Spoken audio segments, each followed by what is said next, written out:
Okay, design considerations. Having built one already, there are some things that I'm going to do differently this time around from the last one. First and foremost being that I want this build to be completely reversible. I'm not going to cut any wires. I'm not going to put any holes anywhere that would be obvious if I ever converted this back into a freezer. I probably never will convert it back into a freezer, but it's not going to be that much more effort to make it reversible, so I'm just going to go ahead and do that. Put that effort in.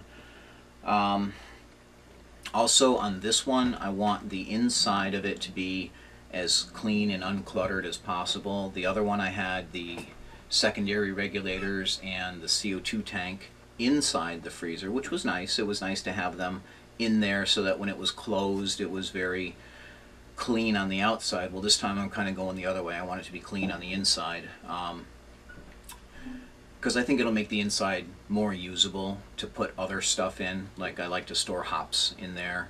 I also like to have beer, like in bottles, sitting on the hump. That was a little bit awkward to do with the other one with those regulators there. Other things is I want the CO2 tank to be easily disconnectable so that I can borrow it for other purposes. The 20-pound tank is a nice tank to, be able to use for other things I'm doing. When I'm doing a brew, when I'm cleaning kegs, it's nice to have that big tank. So I want it to be easily detachable. What else? This particular build, because this freezer is much smaller, I want it to be transportable if I ever wanted to bring it to like a big party. And I think that the way that I'm going to do that is to make the collar easily detachable. So if I could just lift the collar off, put that in the back of the car, and then throw the freezer itself on a trailer. And these freezers, when they're empty, they're actually really light. So, and because this one is as small as it is, I think that I might even be inclined to bring it to parties, which would certainly make me a very popular person at parties. Other things, I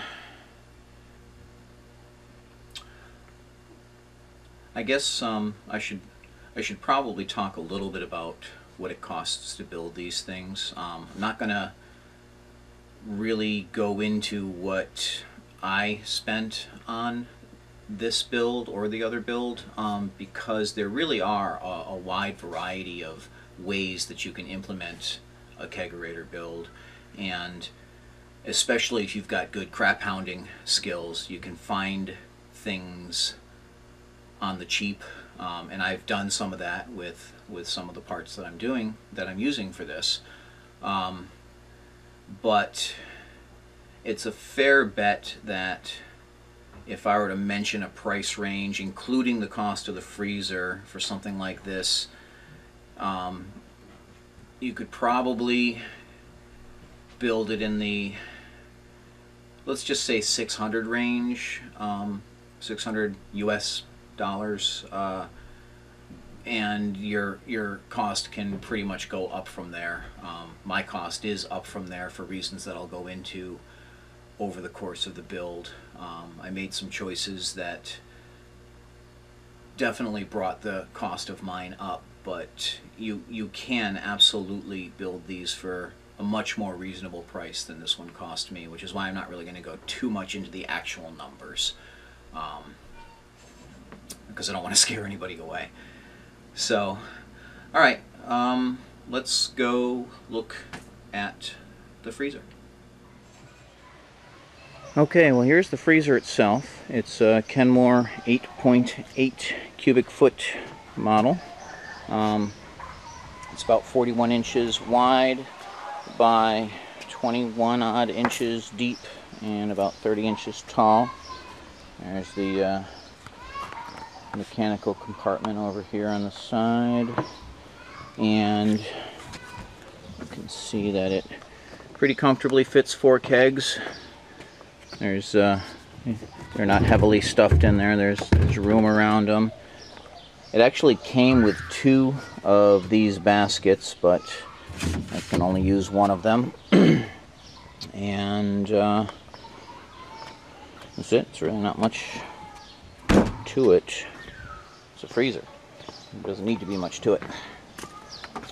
So all the access to the mechanicals are back here. And that's it. I mean, there's really nothing to say about it. So, and as an added bonus, I'm actually going to show you what I believe to be the least expensive way to convert a freezer into a keg fridge. So, we've got CO2. We've got a party tap. We've got a liquid out disconnect. And we have a mechanical temperature controller that has temperature sensor here, and it has a dual purpose plug where one side of it plugs into the wall and the other side plugs into which plugs the device that you're looking to control the temperature of. So let's see how that works.